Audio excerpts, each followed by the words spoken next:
Alright, so in my last video I left off talking about actin and myosin, and those are kind of the last two things that happen to actually get the muscle to contract. But I want to take you through the sequence of the excitation contraction sequence.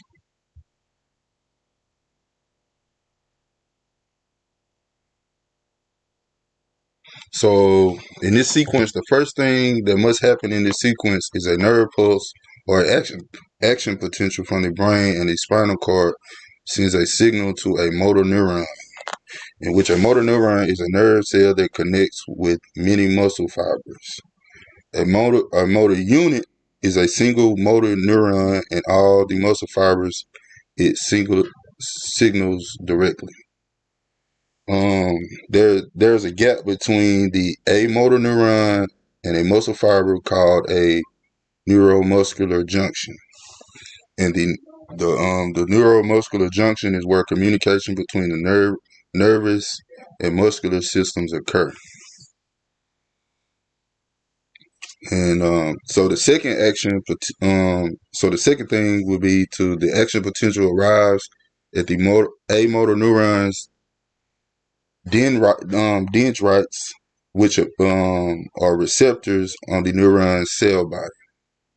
These receptors send signals down, which leads me to the third step. The third step is those signals. The action potential travels down the axon to the axon terminals that are located very close to the plasmalemma, and the nerves release a signaling molecule or neurotransmitter called ACH. ACH crosses the synaptic cleft and binds to the receptors on the plasmalemma.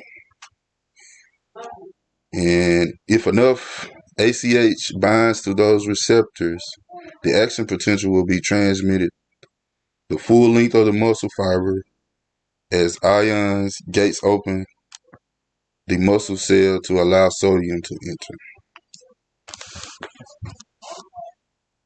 leading to action potential. This leads to action potential in the sarcolemma.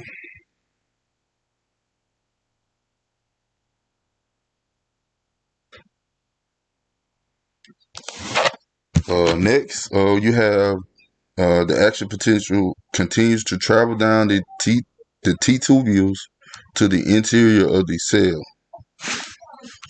There will be a presence of electrical charges to the DHP receptors, causes the SR to release large amounts of calcium ions into the sarcoplasm.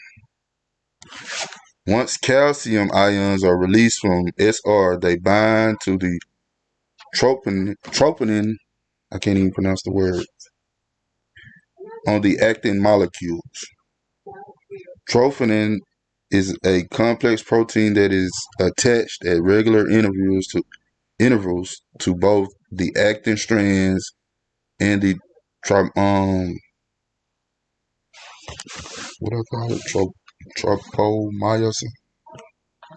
Tropomyosin is a tube-shaped protein that is twisted around actin strands.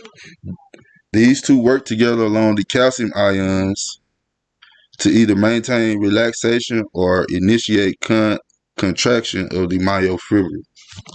Troponin initiates contraction and processes by moving tropomyosin